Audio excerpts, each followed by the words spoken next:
मंगलवार को आरके पुरम स्थित सेक्टर 7 में दिल्ली बीजेपी के द्वारा गरीब परिवारों को राशन के साथ साथ सैनिटाइजर, मास्क और इम्यूनिटी बढ़ाने के लिए काढ़े का वितरण किया गया। इस मौके पर दिल्ली बीजेपी के राष्ट्रीय उपाध्यक्ष दुष्यंत कुमार गौतम के साथ एमसीडी स्टैंडिंग कमेटी के वाइस चेयरमैन तुलसी जोशी और एसडीएमसी स्पोर्ट कमेटी के चेयरमैन भगत सिंह टोकस भी मौजूद रहे। दिल्ली के अंदर जिस प्रकार से जनता त्राही मचा रही थी, हॉस्पिटलों में इलाज नहीं हो रहा था, प्राइवेट हॉस्पिटलों के अंदर ऐसा लग रहा था कि लोगों को मकान दुकान बेचने पड़ेंगे लेकिन इलाज नहीं मिलेगा। गवर्नमेंट हॉस्पिटलों के अंदर इलाज कहीं था ही नहीं और सरकार ने पैनिक फैलाने का काम किया कि 5 लाख लोग इसके शिकार हो जाएंगे। साथ साथ यहाँ पर जिन लोगों ने अपने खून पसीने से दिल्ली को सींचा है, उन मजदूरों को मदद करने के बजाय उनको पलायन करने के लिए मजबूर किया। जबकि देश के प्रधानमंत्री ने 3 महीने का भोजन दिया था, 1% भी भोजन वो बांट नहीं सके।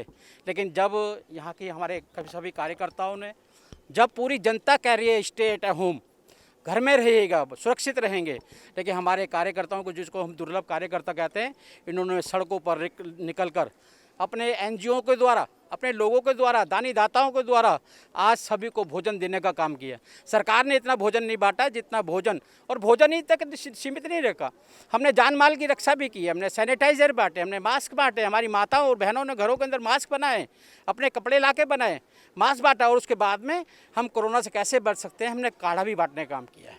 और आज भारतीय जनता पार्टी के कार्यकर्ता, जो देश के प्रधानमंत्री ने कहा आत्मनिर्भर बनाने के लिए भी हम एक किट दे रहे हैं, जिसको वो बेचकर, रोड पर जिनके रोजगार चले गए, बेचकर अपने बच्चों को पाल सकते हैं। पहला लॉकडाउन जब लगा था, उस दिन से लगातार भारतीय जनता पार्टी का कार्यकर्ता, हर स्तर का कार्यकर्ता इस कार्य में लगा है। मेरे अपने स्वयं के एज अ काउंसलर के माध्यम से हम लोगों ने तकरीबन 4,500 तो हमने राशन किट ही बांटी है। सब्जियों के पैकेट तक हमने लोगों को बांटे हैं। मास्क 4,000 हमने मास्क हैंडमेड बनाए थे, दूसरे वाले अलग बांटे। सैनिटाइज़र की किट हमने बांटी है। तो हमने कोई ऐसा चीज़ नहीं छोड़ी, चाहे वो सुरक्षा का विषय हो, चाहे भोजन व्यवस्था की विषय हो। पहले लॉकडाउन से चौथे लॉकडाउन तक डेली हमने 2,500 खाने के पैकेट, पका हुआ भोजन हमने डिस्ट्रीब्यूशन किया है। तो ये अपने आप में एक सोच बताता है, क्योंकि हमारे जो शीर्ष नेतृत्व है उनकी सोच थी।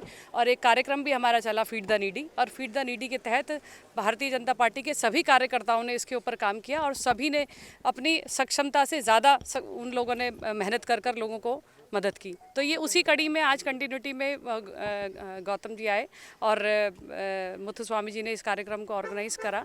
तो ये हमारा गो ऑन प्रोजेक्ट है, हम कर रहे हैं। जबकि इसकी होलसेल जिम्मेदारी, लोगों तक राशन पहुंचाने की जिम्मेदारी दिल्ली सरकार की थी, क्योंकि केंद्र सरकार ने उनको राशन दिया है। ऐसा नहीं है वो अपनी जेब से बांटना था उनको।